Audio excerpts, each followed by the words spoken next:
Sorry there wasn't a video last week. There may not even be a video this week. This is my second time shooting this video. For some reason, all my files from the first video got completely corrupted. But anyway, back to last week. Having seen my video about the Rooster, tournament organizers reached out to me to see if I'd be willing to shoot a video match commentary at tournament first. And having, in a stroke of luck, read both the books in contention, I nervously agreed and spent the entire weekend frantically putting together a script and shooting a video for them. Meanwhile, over the tournament, Fever Dream had just ousted The Idiot, which makes for a really weird semi-final bracket that will see Samantha Schwablin's uber creepy work in translation up against the somewhat inscrutable Dear Cyborg by Eugene Lim. I've read both those books, and while I do like Fever Dream a little bit more than Dear Cyborg, which I found to be an almost subversive academic dissertation that often left me in its uber smart dust, it just goes to show you how far-reaching the tournament can be with its selection of books. For every homegoing or underground railroad, there are more obscure texts included, like Black Wave, High Dive, or Oreo. The thing is, these books rarely go so deep, but much like everyone's NCAA bracket was completely busted with top-ranked Virginia ousted by bottom of the bracket University of Maryland, Baltimore County, the bartender at Wing Night explained all of this to me. The tournament book has had its share of heavy hitters ousted early in the tournament. He seemed to care significantly less about the Manhattan Beach upset. Meanwhile, the commentary had got wonderfully sidetracked in a big discussion about TBRs, talking about the tens, if not hundreds of books in their TBR piles, hoarded in boxes, hidden away at the office. People talked about culling their TBR only to find duplicates amongst them, and it was so crazy it just might work strategy. Others talked about going to the library, borrowing books in their TBR to force a deadline so they actually did get read, to say nothing of the reams of copies in Kindles and e-reader devices, which frankly drives me a little bit crazy because you can count my TBR pile on one hand, and a full half of those are books that are DNFs that I do eventually plan on finishing. The rest of them off to little free libraries. Next in the quarterfinal bracket, we have Ruman Alan, author of the book Rich and Pretty, offering up his verdict between Dear Cyborg and The End of Eddie. Ruman was not a huge fan of The End of Eddie and offered this scathing summation. There's a scene in the novel where Eddie tries fruitlessly to ejaculate over a photograph of a naked woman. This becomes a metaphor for the book itself, a session of masturbation so prolonged it turns to pain, offering no actual relief. Ouch.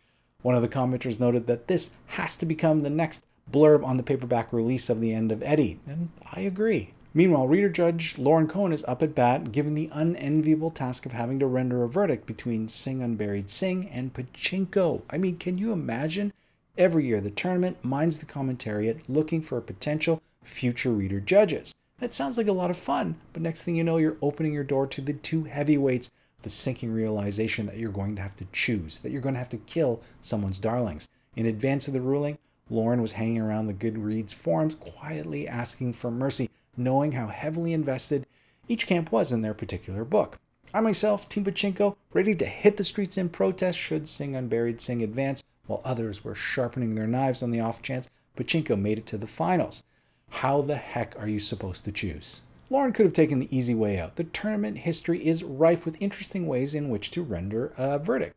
Lauren Kellogg, book editor for the Los Angeles Times, was forced to choose between Hilary Mantel's Wolf Hall and Barbara Kingsolver's The Lacuna, refusing to give a shit about Cromwell and his machinations, and finding The Lacuna absolute torture. She took both books, launched them off her back porch, and awarded the point to Wolf Hall for having traveled farther. That same year, singer-songwriter Andrew W.K. happened to like the cover of Wolf Hall better and awarded the point to it over Marlon James' The Book of Night Women. Fortunately, Lauren considered her decision a lot more carefully than that and rendered a wonderfully thoughtful and, in my eyes, correct verdict. The commentariat also proved wonderfully gracious, regardless of what camp they were in. Meanwhile, tournament organizer Nazli Samatsada popped into the comments to wiggle her eyebrows in anticipation of the surprise coming in the commentary booth for the next day's ruling. And the commentariat went wild with speculation, offering up Stephen Florida author Gabe Habash, Rivers Cuomo of Weezer, Tom York of Radiohead, and a sexy Barack Obama. This is horrifying. I am now solid sweating in the sidelines.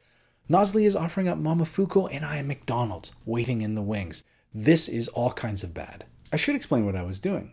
For every book matchup, a judge renders a verdict and explains the process to that verdict. Then they throw it to color commentary to the tournament booth. And that's where I come in. I would be offering up color commentary to journalist and author Bryan Mealer's verdict between Mohsin Hamid's Exit West and Rachel Khong's Goodbye Vitamin. Now, I argue that Bryan got it wrong, but he got it wrong in the most excusable of ways. You can see Bryan's verdict as well as my color commentary of that verdict. I have a link to it in the description down below. Anyway, it was nerve-wracking, but fun. And while I am no sexy Barack Obama, the commentary proved warm and gracious. By the time this video comes out, we will just have one more matchup to determine the 2018 Tournament of Books champion. Even if you haven't been keeping up to this point, it's worth it to go in and check out some of the judges' verdicts, as well as read some of the comments in the commentariat. It's wonderfully insightful. There's a lot of back and forth, and the shortlist this year is filled with some fantastic reads.